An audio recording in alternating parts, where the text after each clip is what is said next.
Good morning, students.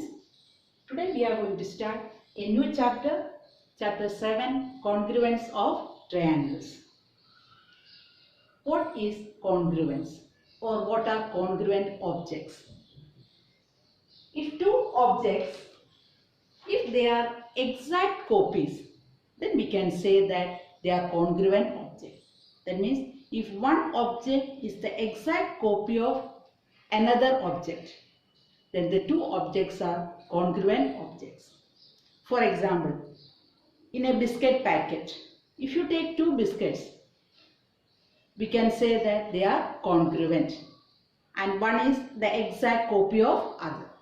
In a letter pad, the pages, they are congruent. Or if you take two 5 rupees coin, we can say they are congruent. Or two 2000 rupees notes. These all are examples of congruent objects. So congruent objects are exact copies of one another. Next we can see congruence of plane figures. In this chapter at present, in this year, we shall deal with congruence of plane figures only. So what do you mean by congruence of plane figures? If one figure is superposed on another and if the figure cover each other completely, then they are congruent. That means if you take two figures and you keep one figure on another figure, and if the figure which is kept on the first figure, if it can cover the figure completely, we can say they are congruent figures. If one figure is superposed on another and if the figure cover each other completely, then they are congruent. That's the congruence of plane figures. Now we can see what are congruent line segments or congruent angles. Congruent line segments. If two line segments, if they have the same length, then we can say that they are congruent. Same way in case of angles. If two angles, if they have the same measure, then both the angles are congruent. That is, two line segments, if they have the same length, then they are congruent. So if I draw two line segments, let it be AB and another one let it be PQ.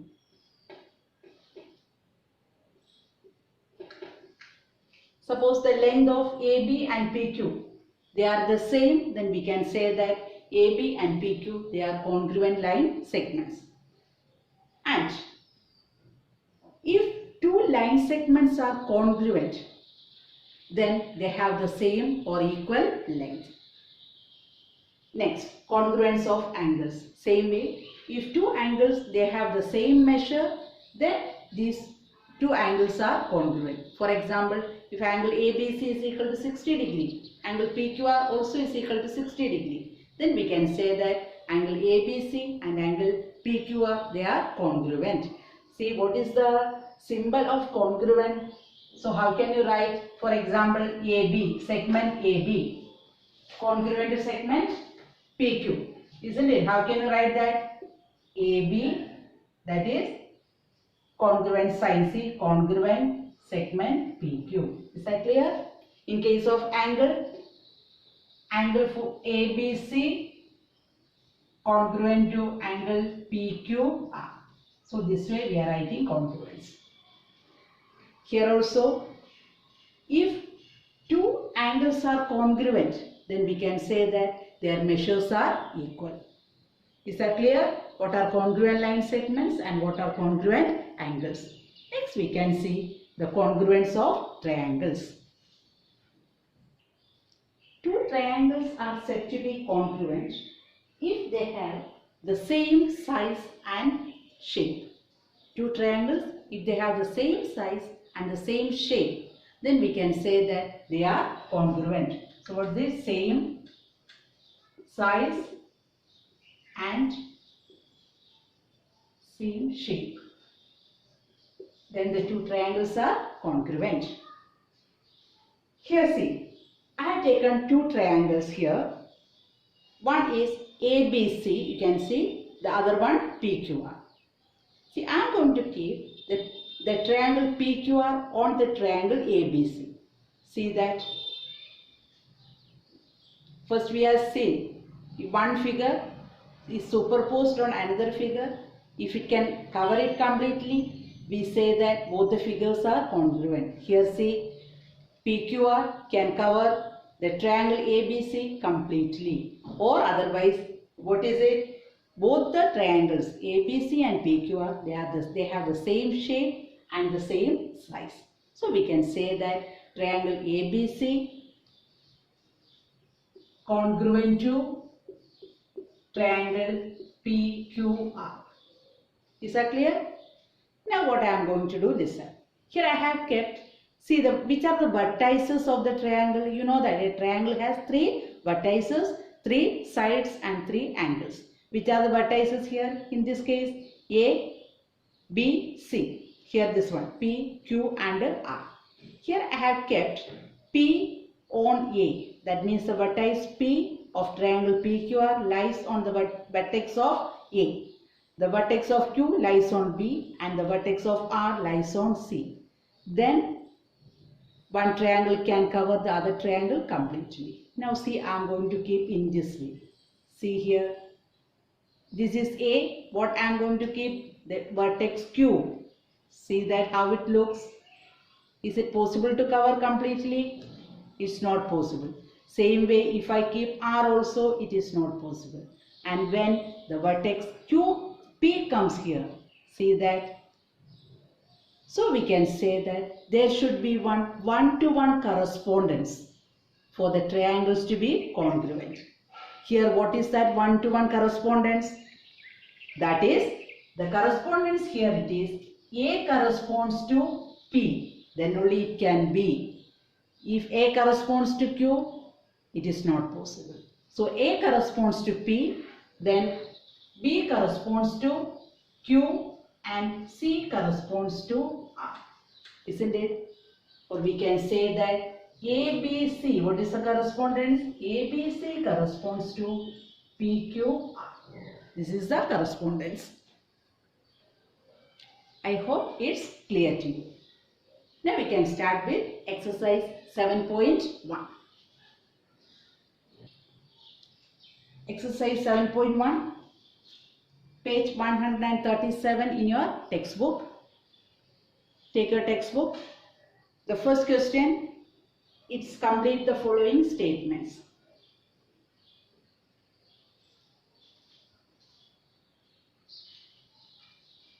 First question, A. Two line segments are congruent if, just now only I explained, if two line segments are congruent, what is the condition? They have the same length. So what will you write? You have to write the complete statement in your book. So if they have same length, clear? Now B, among two congruent angles, one has a measure of 70 degree. The measure of the other angle, one is 70 degree, the other angle also will be 70 degree. Then C, when we write angle A is equal to angle B, actually what we mean? Simply if you say angle A is equal to angle B, what it means? It means that measure of angle A, that's equal to measure of angle B. That's the meaning of that. Second question, you can write many examples, okay, of congruent shapes. Now the third one. See third question. If triangle ABC congruent to triangle FED, under the correspondence ABC corresponds to FED, write all the corresponding congruent parts of the triangles. So what is given there? Triangle ABC congruent to triangle FED is given. So you can write. What is the correspondence? Under the correspondence,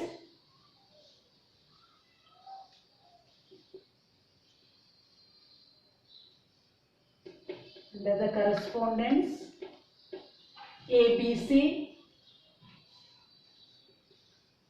corresponds to FED. Then what is the question? You have to write all the corresponding congruent parts of the triangles. First we can write the sides, which are the congruent sides.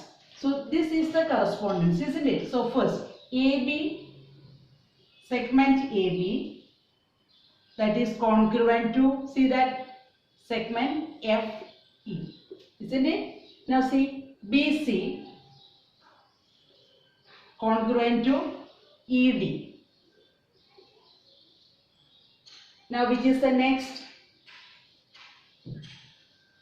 CA, congruent to DF.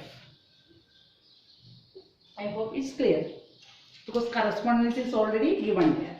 Now see the angles there. Angle A congruent to angle F, angle B, F, then angle B congruent to angle E, then angle D, that is congruent, sorry, angle C. Angle C, which is congruent to angle B.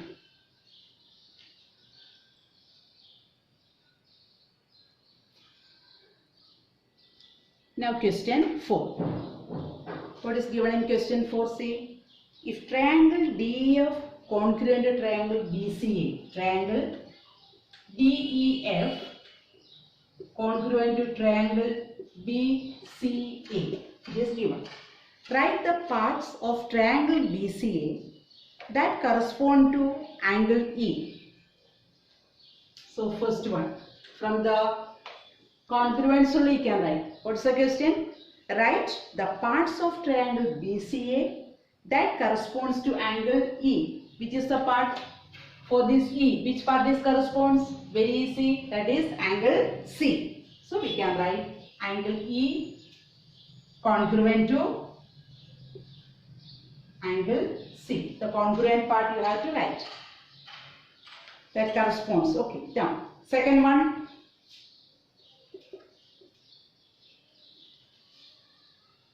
EF. For EF, which is that? EFCA. Now third one. Angle F. Tell me. Angle F. Here which angle? Angle A.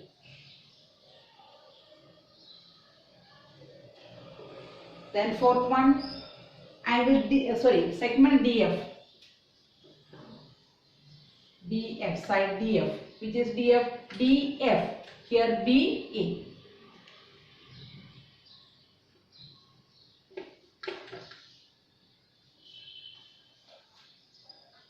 All easy sums only in exercise 7.1. I hope these sums are clear to you. Second sum, you do it by own in your notebook and then practice these sums. Copy these sums to your notebook and then practice it. In the next class, we will study certain rules regarding this congruence of triangles. Thank you.